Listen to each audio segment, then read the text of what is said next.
কালি ৰাতি 1:30-2টা বজাত এনেকৈ হ'ব।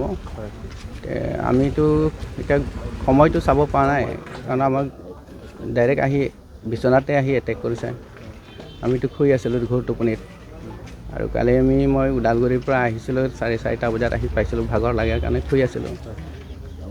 হঠাতে আহি বিচনাতে এটেক কৰিলে। তাৰপিছত ক'ত কি আমিও সপোন নিচিনা লাগি গ'ল ঘৰতে, আৰু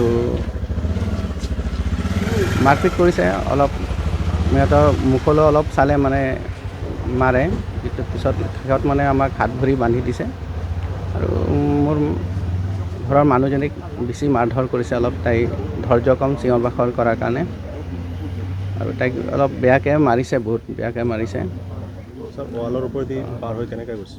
ৱালৰ ওপৰেদি কেনেকৈ পাৰ হৈছেতো ক'ব নোৱাৰোঁ, আমিতো শুই আছোঁ। কিন্তু ৱালটো চিনবিলাক আছে, এতিয়া দেখা পাইছোঁ মই। তো ৰাতি ধৰক আমাক হাত ভৰি বন্ধা আছিলে, তেনে হাতেৰে কামুৰি খুলিলোঁ। খুলি সিহঁতে ৰুমকেইটাতো আন্ধাৰ কৰি থৈ গৈছিলে।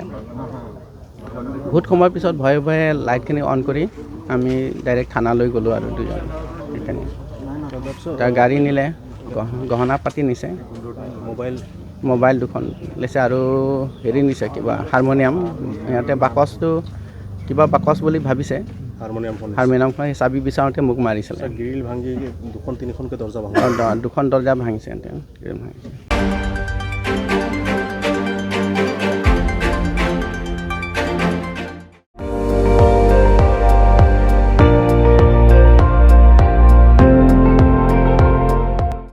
আপুনি চাই আছে ND24, সৰ্বশ্ৰেষ্ঠ নহয় সৰ্বোত্তমৰ দৌৰত।